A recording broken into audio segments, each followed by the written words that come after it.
Good morning, Vande Matram. Welcome all of you. Now it is time to discuss on right attitude. Right attitude is the topic of discussion for this great morning. You know, this is the promising day, 11th February. That is the day to promising day. On this great day we are going to have a brief discussion on right attitude. So before going for right attitude, we must quote Sri Aurobindo from the mother, how he has quoted. A glad and strong and helpful submission is demanded to the working of the divine force. Divine force, not only force, divine force that is working. So, how it will be your attitude to that working of the divine force? A glad and strong and helpful submission. A glad and strong and helpful submission is demanded to the working of the divine force. Second, the obedience of the illumined disciple of the truth. Third, of the inner warrior who fights against obscurity and falsehood. Again, the number four, faithful servant of the divine.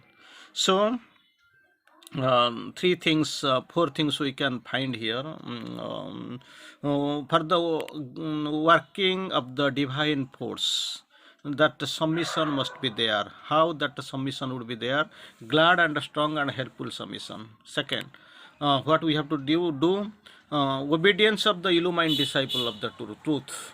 Obedience of the illumined disciple of the truth. Third, of the inner warrior who fights against obscurity and falsehood. Number four, faithful servant of the divine.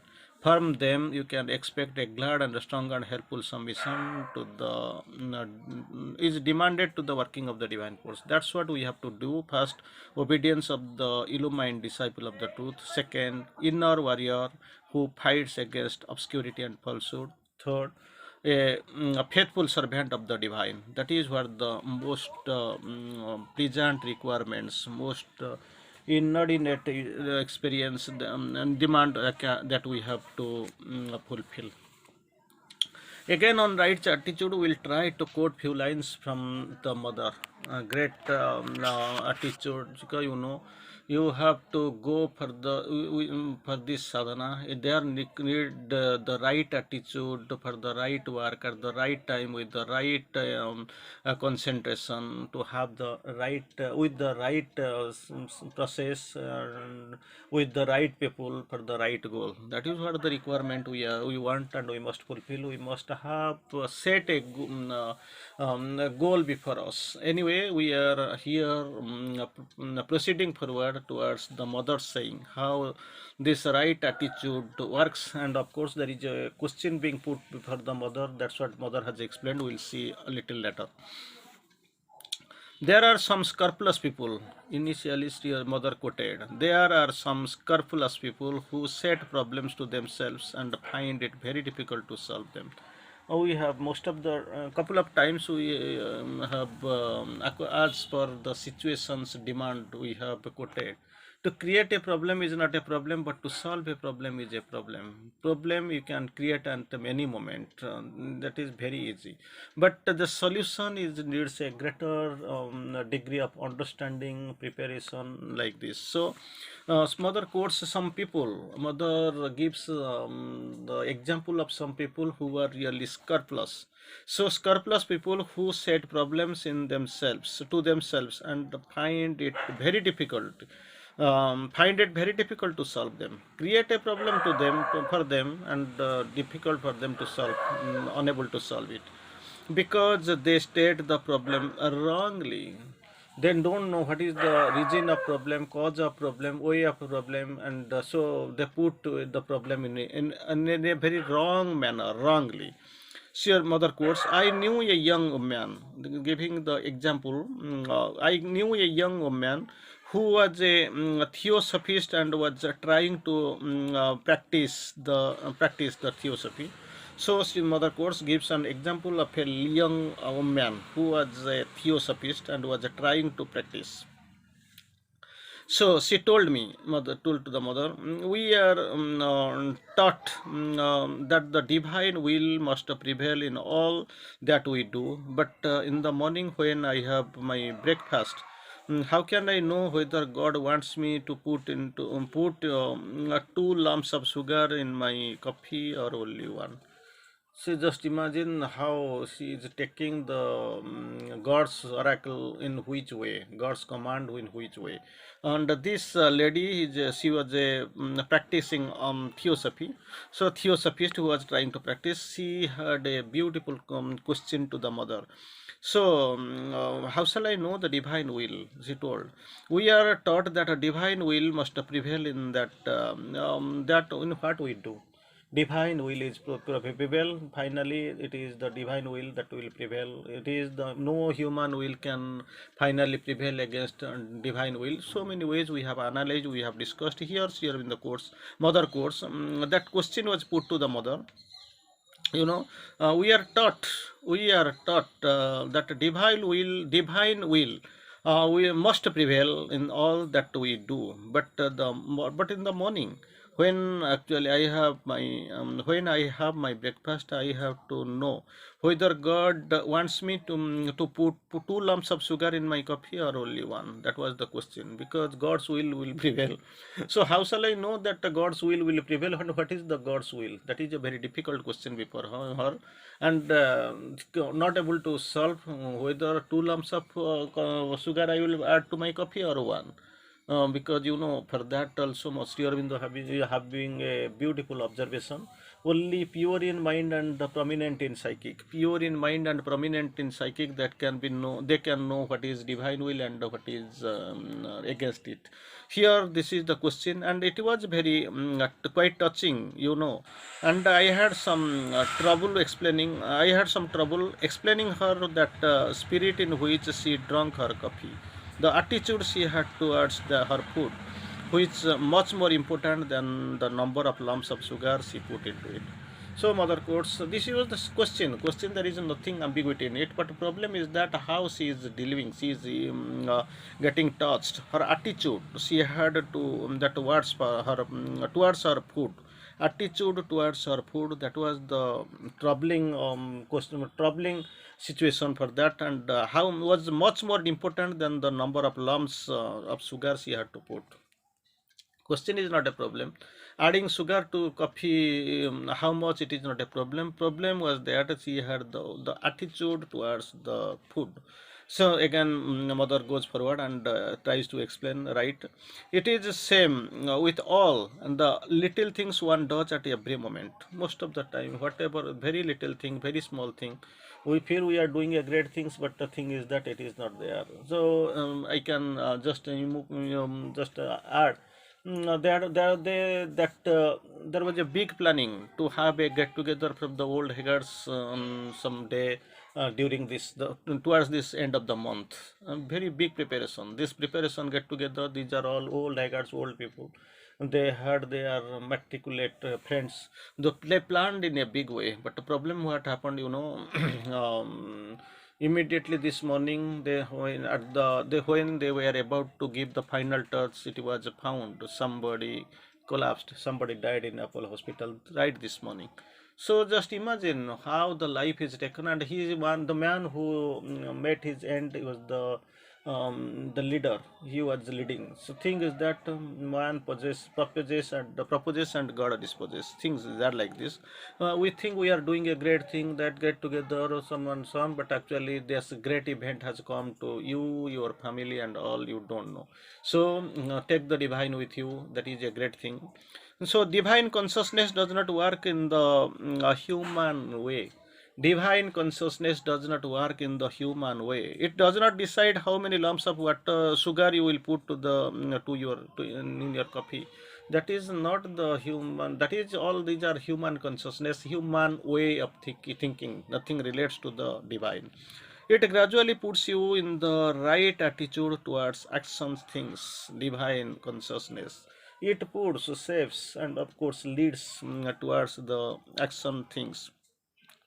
An attitude of consecration, suppleness, assent, aspiration, goodwill, plasticity. See, so many things have been put by the mothers here in the course beautifully. Attitude of consecration, suppleness, third. Ascent, fourth. Aspiration, five. Goodwill, plasticity, sixth. Number seven, effort for progress. Actually, are these and this is what counts. These what nothing relates to small matter. So this attitude to of consciousness, consecration, suppleness, ascent, aspiration, goodwill, plasticity, effort for progress. These are the things that counts most way. Most counts a lot, much more than the small decision you take at every second, adding sugar to the coffee, like this. So big issues are there before you, but you are confined to very small matter like adding sugar to coffee. So like this. But this is not the not by a mental discussion or by mental problem that these things can be resolved. Great things with mind you can't solve it, because law many ways your goal is something beyond the periphery you can't imagine, beyond the thinking mind's decision. You have to go a long way. It can't be resolved by mind. So in it is in fact the inner attitude which creates an atmosphere of harmony. Inner attitude which creates a harmony, creates really the harmony it creates, the atmosphere of harmony, progressive harmony, in which in all one does will necessarily be the best thing that could be done in those particular circumstances. So this inner attitude, everything depends upon the inner attitude, what really is that, and we have to go that for that we have to aspire for this inner attitude. Again, mother is having, there was a beautiful question before the mother regarding the attitude. Mother explains beautifully. Ego and pulling. There was a question. Question was put: what attitude should one take to get out of the ego? Ego, perversion of the divine force of Adivatma, So that question was put. Ego, it was the helper, it is the bar. For with the ego nothing can be done. Ego must be renounced. Ego is the very lower standard. There is a big pulling from the ego. So on ego and the pulling, the question was put to the mother: what attitude should one take to get out of the ego? And mother explains: attitude, it is rather a will, is not it? You must will it first. The condition, you must will it. What should one do when you are asking for that? Instead of taking speaking of attitude, you just think of that is a will. So surest means to give up oneself to the divine, to give oneself to the divine, not to try to draw the divine to oneself. The surest means to give oneself to the divine. That is what I must give to the divine. He and I will be only instrument, servant, instrument, and he will carry me as per his wish. So the surest means to give oneself to the divine, not to try to draw the divine to oneself. Don't try to draw the divine to yourself, and try to give him. You give oneself to the divine. Totally you give. Don't pull. Don't demand. Unreserved way you go. Then you are compelled at last to come out of the little form from yourself to begin with. At the initially, when you give yourself, you keep nothing for you. There is a unreserved surrender. So naturally, you are getting pulled from that confines, that smallness. Try to give yourself to the divine. Then you are compelled at last to come out of a little from yourself to begin with. Again, next what happens? Usually, when people think of the divine, the first thing they do is to pull as much as they can into themselves. When they talk of, they feel think of the divine, they try to pull into themselves, and then generally they receive nothing at all. When they try to pull the divine, they find nothing, they receive nothing. They tell you, I called, I prayed, and I did not have the answer. I called, I prayed, all my attempts over, but I have no answer. I had no answer. Nothing came. Like this they compel, because they have not given. Instead, they are trying to pull the divine to themselves. But then you ask, just try to suggest, if these are people, they are quoting before it, I have done everything, I have prayed, I have called, but I had nothing. Instead, to these people you try to suggest, do you offer yourself? First question, have you given yourself to the divine? Do you offer yourself? No, I pulled. Ah, yes, that is why it did not come. When you give yourself completely, unreservedly, fully, absolutely, He will possess you. And when you are trying to pull Him towards yourself, nothing, you have got nothing. That is simply you have got nothing. And this, even if you are calling, praying, it is not coming.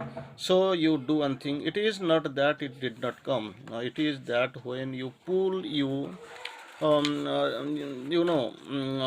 pull you remain shut up in the ego. When you give self, you are freed. When you are pulling, what happening. That is what happening. You are shut in your ego. It rises a wall. It raises a wall between what to be received and yourself. That receive, what you are supposed to receive and yourself. You are putting a wall when you shut up. You are shut up in the ego. So, what is the thing what has to be done? You put yourself in the prison, and then you are astonished in your prison. You feel nothing. You find nothing. Because for this ego, you are not able to come forward. You don't know how to be pulled out of the ego. So, you are confined and you feel you have gained nothing, but you are in the prison of the ego. So, prison and still more. Not only prison with the prison over, still more. When with no windows on the street, prison, still more. Not only your problem is solved, still more. There is no windows on the street. Throw yourself out. Mother opens the mother explains and throw yourself out. Give yourself without holding back anything. First, throw yourself out. Second, give yourself without holding back anything. Simply for the joy of giving yourself, you give. You give simply for the joy of giving. Then there is a chance that you may feel something. So the condition is very simple.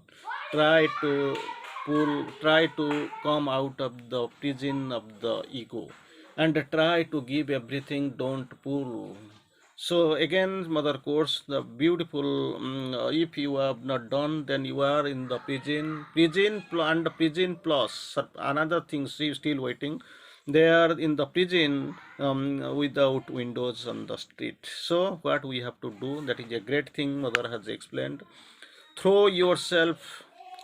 Give yourself, number two, first one, throw yourself out. Second, give yourself without holding back anything. Third, simply for the joy of giving yourself, you give yourself. That is the requirement. With these, there is a chance that you may feel something. Otherwise, simply you are locked.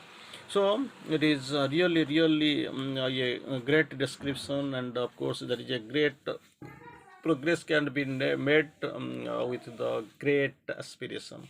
That aspiration to be pulled out of all these things, that is very much required. And there is also another something we find while describing that little bit addition is there from the your mother course. Give yourself generously. How to give? Okay, I am ready to give. Nobody is willing, and at least you are ready, you are willing to give. That is a great. And of course that consciousness must be there. Be a conscious instrument. Mother course here, give yourself generously. Give yourself generously and with a perfect disinterestedness. First, when you are giving, give yourself generously. Second, with a perfect disinterestedness. And from the deeper point of view, nothing bad will ever happen to you. So, that consecration, that giving to the divine, that also needs a great thing. So, give yourself generously. Second, with a perfect disinterestedness. Perfect disinterestedness, you give generously and perfectly. From the deeper point of view, nothing had a will ever happens to you. So when these conditions are satisfied, so try to take and you will be on the brink of the abyss. Try to take, when you try to take from something without giving, you will be on the brink of the abyss. So try to give completely. Bande Mataram. And that is probably the right attitude. So that attitude must be with us. Bande Mataram.